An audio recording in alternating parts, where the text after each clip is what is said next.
If you've ever wondered why you can't break a bad eating habit, no matter how hard you try, this is for you.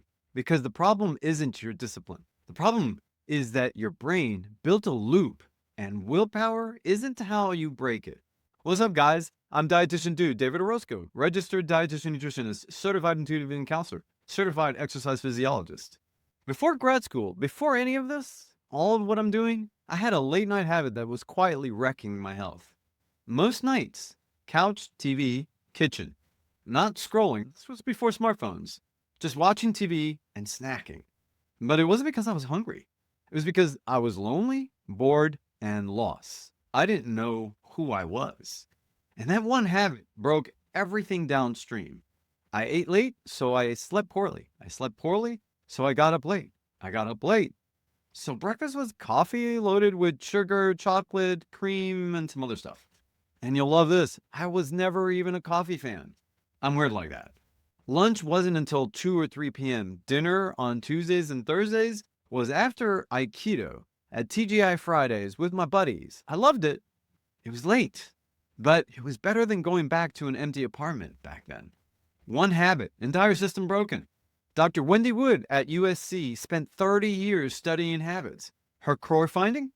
Habits form as context-response associations. You repeat an action in a stable context, it produces a small reward, and your brain automates it. And once it's automated, motivation has limited impact. My context was the couch at night. My response was the kitchen. The reward was temporary relief from loneliness. That loop was running below conscious decision-making. The fix isn't willpower. It's design. Dr. Wood identifies 3 mechanisms: disrupt the context cue, change the environment, add friction to the old behavior. If the chips aren't in the house, the loop can't complete, and reward the new behavior. Pair the replacement with something enjoyable. For me, the loop broke during the hardest season of my life. A breakup with the love of my life back then, a then rebound relationship that went bad and then ended worse, and my mother diagnosed with diabetes and colon cancer. For me, the realization that the way I was living wasn't just a bad routine, it was self-neglect.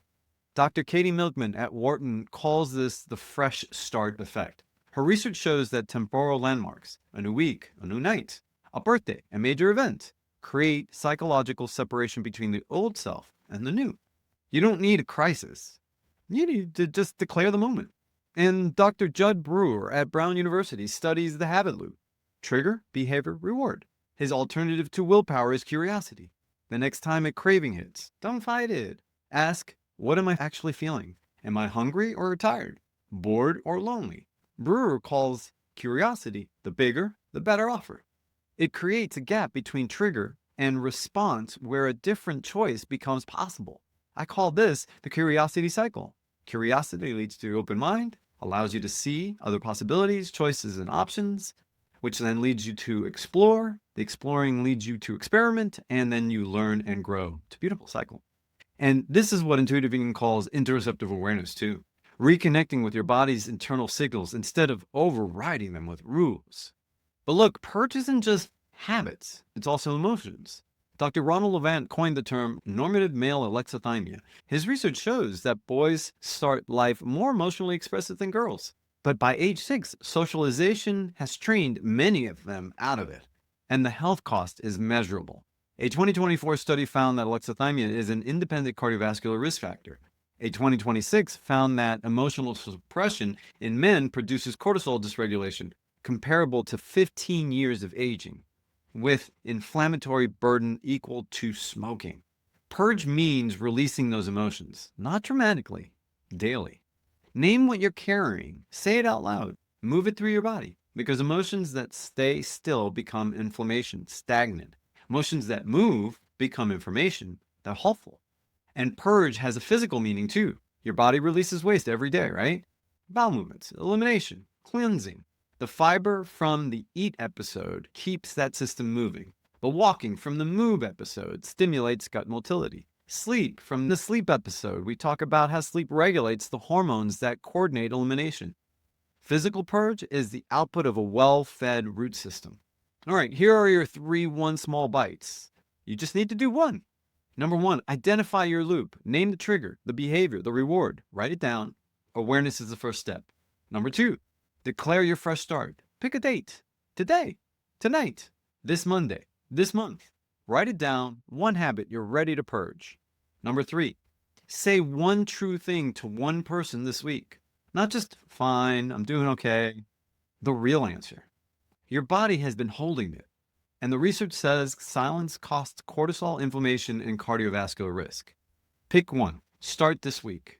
Look, the strongest thing a man can do is not hold it all in. It's to set it down. Purge is not weakness. Purge is a biological function, physical and emotional. And the culture that taught you to suppress it, it was protecting its own comfort, not yours. If you're ready for that change, the Alimentar Men's community is built on all 5 basic daily functions. Weekly goals, monthly in-person get-togethers, cooking classes, walks, hikes, and the real support from real men. Go to orozconutrition.com so you can register today. For the full-length episode, listen on all podcast platforms. Follow, leave a review, and share this with one person who needs to hear it. And remember, chop that diet mentality, fuel your body, and nourish your soul. Till next time, peace.